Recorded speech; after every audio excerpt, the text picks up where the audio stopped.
السلام عليكم ورحمة الله وبركاته. يا مساء الفل والورد والياسمين، مساء الرضا من رب العالمين. اهلا وسهلا بكم في يوم من المطبخ، وكل يوم مطبخ. مين فينا ما بيخشش المطبخ كل يوم ويقعد طول اليوم؟ تعالوا نصلي على النبي ونشوف الغدا ايه النهارده. احنا عاملين ايه؟ حاجة حلوة كده وخفيفة، ويعني تغيير في الاكل.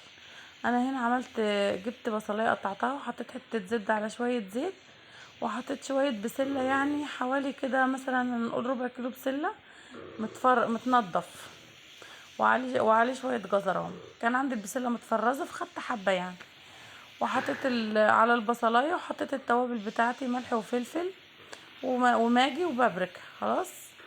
وجبت هنا الرز اهو حطيته عليها. نعمل رز بالخضار بالبسله يعني جنب الاكل. ليه بقى؟ ان احنا مش عاملين خضار يعني، وما يكون الرز بالطريقه دي بيبقى طعمه حلو قوي، بيمشي جنب اي حاجه. خلاص. هنا اهو حطيت له الميه بتاعته، ميه من الحنفيه عادي خالص. طبعا انا يعني حاطه له ملح وفلفل وفص ماجي والزبده والزيت هيظبط الدنيا على الاخر. خلاص.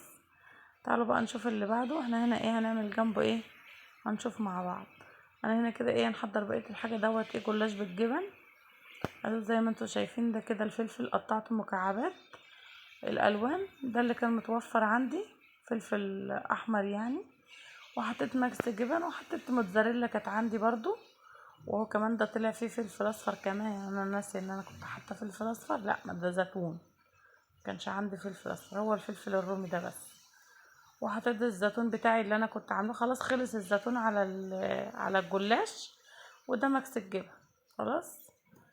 موتزاريلا على شيدر على رومي على كل حاجه اهو، كله على بعضه كده. وهقفل الصينيه. طبعا هما بيحبوا الجلاش ده عندي قوي، يعني لما عملته لهم عجبهم، بيحبوه جنب كل الاكل، بالذات النواشف. يعني لو انا عامله حاجه زي كده نواشف، اعمل لنا جلاش. طيب ماشي تمام. هو عموما حاجه مفيده يعني، ونضيفه ومعموله في البيت وزي الفل، وطعمها حلو احسن من البيتزا بتاعت الشارع. بس ده السمنه وبس كده. رصيت بقيه الصينيه او قطعته، وهحطه شويه في الفرن بتاع مثلا هنقول 10 دقايق.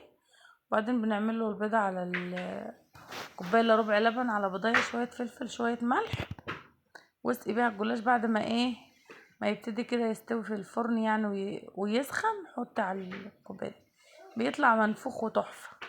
بصوا، اسهل حاجه ممكن تعمليها كمان في العشاء، تاكليها مع كوبايه شاي، بتبقى حلوه قوي.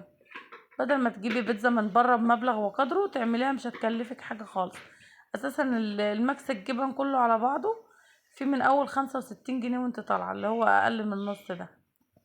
خلاص. وهنا طبعا عملنا بانيه بالطريقه العاديه، تبلته عادي خالص، وعملته بالفيجيتار. وهنا نعمل سلطه الزبادي. عملت هو دوت خيار متقشر، شويه كمون، وشويه ملح، مش اكتر من كده. وهتحطي حابه تحطي توم حطي، انا ما بحبش التوم على السلطه دي، سلطه الزبادي دي. بصوا الجلاش اهو طعمه تحفه وشكله تحفه ومستوي وزي الفل. وده الخيار اللي انا عاملاه في البيت. وقطعت السلطه كده بالشكل القمر ده. بألف هنا وشفا على قلبكم. اشوفكم على خير في فيديو جديد ان شاء الله. السلام عليكم.